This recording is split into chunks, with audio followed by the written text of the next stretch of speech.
Я как профессиональный певец объехал много разных стран. Но нет милее, роднее и лучше для меня, чем мой любимый и прекрасный Казахстан.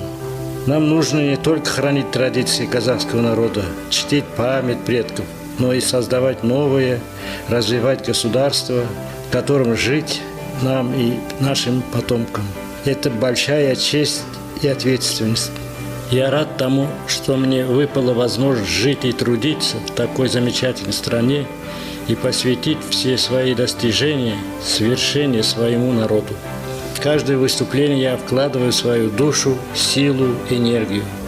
Самое главное для меня – это признание и благодарность публики и ее искренние горячие аплодисменты.